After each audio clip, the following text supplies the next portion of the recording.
For the last time in the T20 series, it's the India-England Daily with me, Adam Collins, and him, Geoff Lemon, who'll tell you how the final game went in the space of 30 seconds. India have used a lot of openers this series, 4 of them up to this last game, but then Virat Kohli put himself up to the top. He made 80 off 52. The hitters worked around him, Rohit Sharma, Suryakumar Yadav and Hardik Pandya. They made 224. England looked like they might chase it while Buttler and Dawid Malan put on a 130-run partnership at 10 and over, but that partnership was broken. Bhuvneshwar Kumar 2 for 14 off 4, and India won by 36. They did indeed. They win the series 3-2 after being 2-1 down after 3 games. And they lost the toss in the 4th and 5th game, Geoff, and had to defend totals, which I suppose after 3 games it's all about, well, if you win the toss, you win the game. And India were able to defy that. They shook up their order in the 4th game and likewise in their 5th.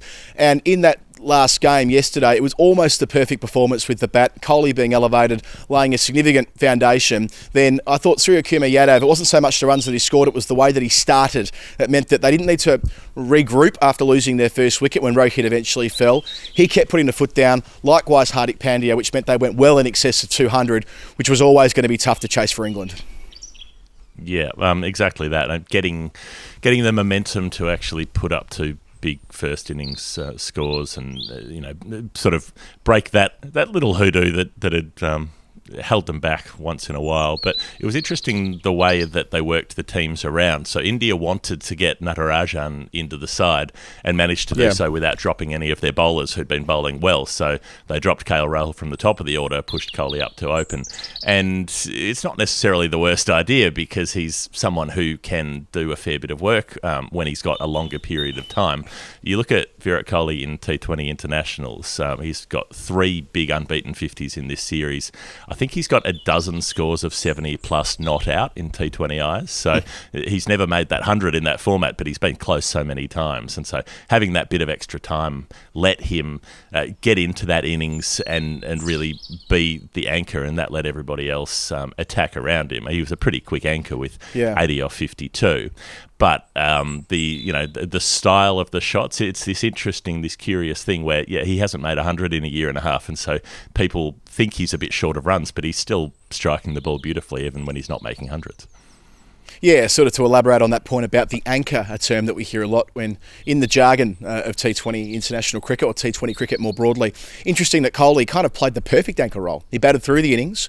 He didn't give anything away. He didn't sort of get a start 20 off 20 or something like that and get out straight after the power play. He batted all the way through, brought the bigger hitters into the game with him and was there at the end, 80 from 52, almost the perfect performance from the Indian captain in terms of laying that foundation. And interestingly, Geoff, he said that he's going to bat there in the IPL. And I suppose when you think about World Cup calculations, yes, they're spoilt for choice with openers. We've seen how many they've used in this series, and the fact that Ishan Kishan wasn't called upon in the last couple of games speaks to that. But and of course, he batted number 3 in the 3rd game, but then was omitted up thereafter. Look, if Kohli does open, it does reframe the entire Indian batting lineup.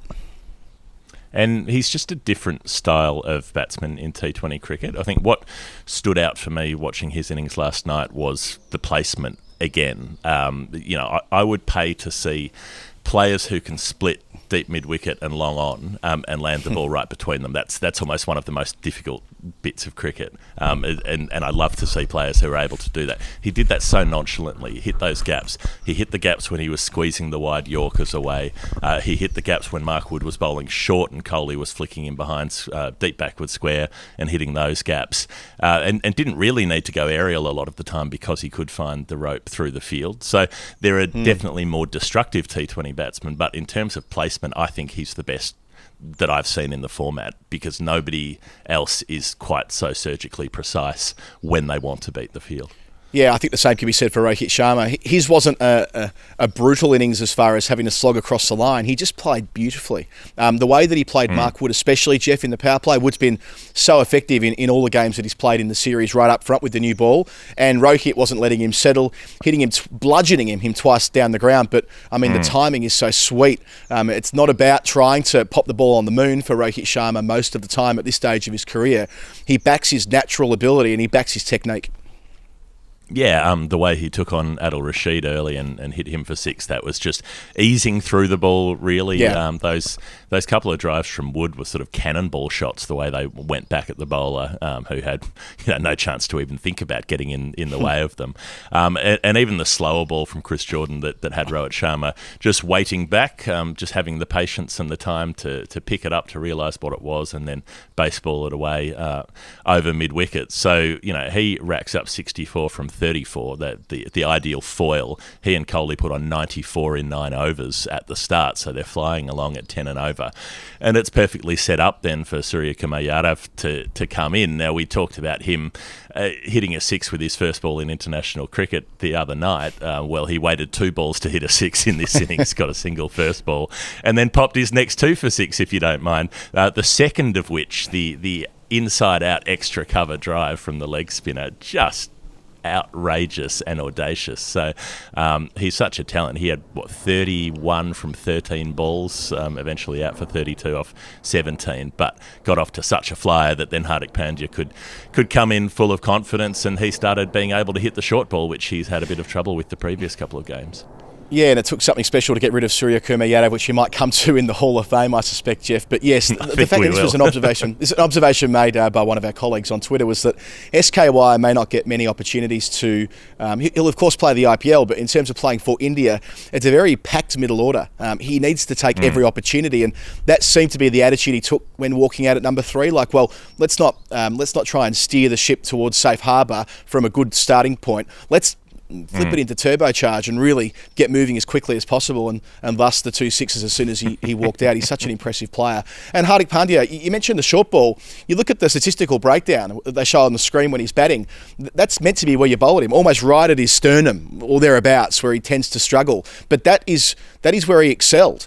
So England did the right thing according to the data, but Pandya was up to the task, and we've seen in the past that he can be so destructive towards the end of an innings. 39 of 17 balls, and Kohli went up the gears as well. So they finish on 224 for 2. But Hardik Pandya, of course, wasn't able to feature in the Test series in Australia due to his shoulder not being quite right. Didn't play the Test against England, but in the white ball team, alongside, I suppose, Kohli and Rohit, he's the next player picked on that team sheet. Yeah, exactly that. And it was a mixture of touch and force. He had the little uppercut, the little just over his own shoulder, which was lovely. And then he was standing up tall and sort of flat batting over cover and down the ground, and top edging off the pull shot, which is as good a shot as any in T20 cricket. If you can get enough on a top edge, you score plenty of runs without a whole lot of risk with that kind of shot, as long as you can get enough on it. So yeah, got them up to 224, and it was always going to be a stern sort of chase for England. Jason Roy came out swinging. An interesting part of Jason Roy's game, I guess, is that he often charges the faster bowlers, and what I've noticed is that actually nets him quite a lot of runs when he mishits the ball, because when he inside edges, it tends to miss his stumps. You quite often see a Roy innings will contain at least one boundary off the inside edge past the stumps, and the bowlers kind of go, oh, nearly got him, but not really, because he's come so far down the wicket. He's got much less chance of edging it onto his stumps. In this case, he went with that angled bat that has been profitable for him, but missed it completely, and Bhuvneshwar Kumar knocked out his stumps in the first over. Yeah, it started the Bhuvi show, albeit one that really took hold later in the innings, because, I mean, for all of the fantastic work that India put together with the bat, England were ticking along magnificently. I mean, 62 in the power play, courtesy of Buttler and Malan. And at one stage, after 12 overs, Geoff, they were 127 for 1. And Malan had passed 50, Buttler likewise. And I suppose you're thinking, well, we've got a ding-dong battle here. If these two can bat for another 5 overs and get it to the death, especially the way that Buttler's been going in this series when he's been on, England could very well haul this down. But then there was the major intervention in the 13th over, courtesy of Bhuvneshwar Kumar, the great Bhuvi. We love him on the final word. We always have. And when he was able to get rid of Buttler, that changed the entire trajectory of the game. And, well, really, the collapse started 7 for 44. Yeah, well, those two, the rate that they were going along, it was good to see Dawid Malan actually get to start to express his range. I thought Hardik Pandya's bowling early brought Malan into the game, because Pandya was bowling short at the left-hander, who'd mostly been dealing with spin and more pitched-up deliveries in the previous games. And so he started he was able to play the pull shot and even almost a hook shot. So he hit a 6 and a couple of 4s on the pull shot in that one over, and that seemed to, get the rust out of the system and get things moving more freely. And the next thing you know, David Malan, so 68 off 46 by the time he got out, was playing that more aggressive innings that people have been wanting to see from him. So I thought that was interesting. Buttler's approach was so simple. He just used the depth of the crease, basically through the whole innings, just came forward and ducked back and turned the length of the ball into what he wanted, and then hit pretty simple lofted shots down the ground for the most part. And they, as you say, they were scoring at a heavy rate. They were well on track. They were at the sort of 10 and over that they needed to be to strike towards the end. And then there's that class from Bhuvneshwar Kumar. So he bowled a wide to start with, but then 2 singles in 4 balls. And that was just enough to make Buttler think, I have to get this guy. He has to go downtown at this point. Mishits it, and suddenly India have a path in. Yeah, and it was pace off, wasn't it? I think that ball that got Buttler was 121 kilometres an hour. So Bhuvi, as you say, sensing that Buttler was going to go, a good little cat and mouse game, and the champion Bhuvneshwar wins out. And then over number 15, it was much the same. Shardul Thakur, another favourite of ours on the show, 2 wickets. Johnny Bairstow miscuing the slower ball, and then the most glorious knuckleball. We saw Shardul land a knuckleball in the final over, I think it was, in the 4th game to close it out. What he bowled to Malan to finish him off for 68 from 46 balls. And look, Malan isn't without scrutiny, I suppose, because as the run rate drops between over 13 and 15, he wasn't able to go with it. So despite the fact that he batted so well in the power play, he is still going to be held to account, I suppose, because he was in. That's the nature of the game. Yeah. It's horrible in that respect sometimes. But it was Shardul Thakur who just, the way that it drops that knuckleball, that's a special skill. We saw Andrew Tyre, the Australian bowler, do it so well over a couple of years in the Big Bash, and it became a real calling card. As it is for Shardul as we work towards a T20 World Cup, that he can pull off a trick like that, execute it so well. It's such an important stage in the game, right in the middle of that collapse. And from there, it was a fait accompli that India would win comfortably. Well, it stood out to me that in the previous 2 games, the key sort of contest towards the end was Shardul Thakur bowling off cutters to the left-handers, so getting them to grip in the pitch and edge, turn away from the left-hander, basically. To get rid of Bairstow, who bowled him a leg cutter, rolled it outside the outside of his hand, and so that decked away from the right-hander and was what helped create the miscue out to deep point. And then, as you said, the knuckleball sitting right back in the hand like that, just glorious the way it floated out at this leisurely sort of pace. And Malan was not in the same postcode as it. He was through the shot so early, and out went middle stump. You couldn't ask for a more perfect delivery. So, Shardul Thakur showing his worth, and he will be. I think he's just about stitched up a spot in this team because he's destructive with the bat off a few deliveries when he gets the chance, and he can bowl like that with all of those variations. So pretty much from that point, there was too much to do for England. They came out swinging. There were a couple of catches in the deep, a run out, and the caught behind. One little thing that I noticed was that for a short time, Ben Stokes looked good coming out and hitting and improvising and finding ways to hit the boundary a few times, which is, something that we've talked about where he's still working into this role as a lower order hitter, as a finisher in T20 cricket when it hasn't necessarily been his go to come out and start scoring from the off. So even though he didn't make a big score, he did hit the boundary 3 times with movement around the crease and improvisation. So, that was interesting. But, they weren't going to get close to it in the end, after that Shardul Thakur intervention in the 15th. Yeah, too much to do, not enough time. I think Stokes was out to Natarajan, so he got himself in the book. Jeff, turning our attention to the player of the day, Bhuvneshwar Kumar. He took 2 for 15 from his 4 overs. And you consider this, across the rest of the game, the economy rate for all the bowlers combined was 11. And Bhuvi went at 3.75. It is quite astonishing to think that a player can, in the space of 4 overs with the ball, influence the contest to that extent, especially given what he did in that 13th over. If Buttler doesn't get out at that stage, it stands to reason that it's a very different game of cricket, isn't it? So we talk about a single delivery influencing the entire result of a T20 game. Bhuvi was able to achieve that, and it was above the shoulders too. I just think he's just one of the smartest bowlers in world cricket. And Bhuvi, Natarajan, Shardul Thakur we've already mentioned, of course Jasprit Bumrah, who will come back into the Indian team for the T20 World Cup. Their fast bowling, their seam bowling group are about as good as what's going around in world cricket at the moment.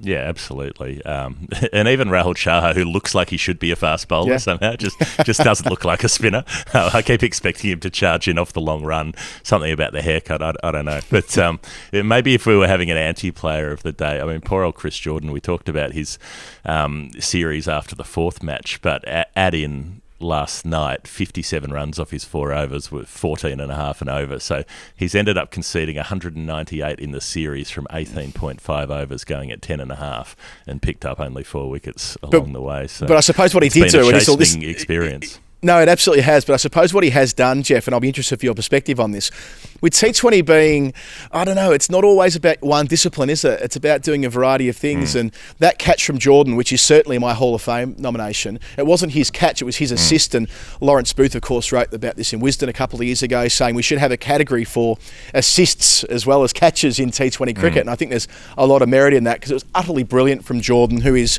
I suppose who's the best fielder in world cricket? I mean, he would be on the podium. He might even be number one, running at full tilt, one-hand catch, having the presence of mind to throw it up to Jason Roy, who just smiled delightfully as the ball nestled in his hands in the infield. But, I mean, Jordan just issues a bit of a reminder that, yes, he might be going for runs right now, but he's a proven talent and can do other things, like be one of the best boundary riders in world cricket. Yeah, I mean, full tilt, full sprint, reach out, the casual pluck, one hand, and then flicking it up. And as you said, the look on Jason Roy's face was the Hall of Fame moment for me, because he was like... Before the ball had even reached him, just his mouth was open so wide you could have popped the ball in there like a laughing clown at the fair. So he was just having the greatest time having watched Jordan pluck that one-hander and then flick it up to him. So Roy goes down in the scorebook for the catch, as you say, and Jordan gets nothing for it. So that's his contribution, I suppose, to the game. As far as anti-Hall of Fames, I'd also like to give a mention to England's team management for pulling Moeen Ali out of the Test series to send him home when he could have been very useful, to make sure that he could get back fresh and rested to sit on the bench for 5 T20s. What an absolute debacle. Like, the rotation system, fair enough, you have to take players out and rest them, but if you're resting them when you're not going to use them thereafter, that's just an absolute cock-up. Yeah, I think that kind of fuels Morgan's comments after play about he's actually disappointed they didn't play on more slow turning pitches that would have had low scoring games. He wanted to have pitches like that to have probably used Moeen Ali more often, but they didn't play out quite that way. But anyway, the pitch debate goes on and on. I got a nomination for Virat Kohli for no one else in world cricket can do what Virat Kohli does on the field when he's the fielding captain and do so without even seemingly attract the attention of the TV broadcasters. I don't know what he was doing with Joss Buttler after Buttler got out, but you got to have a special degree of confidence and bravado and power in the game to just do that. And Kohli knows he's got ultimate power, so I suppose more power to him. Yeah, I saw some suggestion that it was to do with Buttler had a pop after stumping Kohli in the previous match, and Kohli has a long memory, but whether that was the case or not, I'm not too sure. But yeah, it seemed kind of odd and unnecessary, and also this strange spectacle of him sitting in the dugout at the end of the previous 2 matches.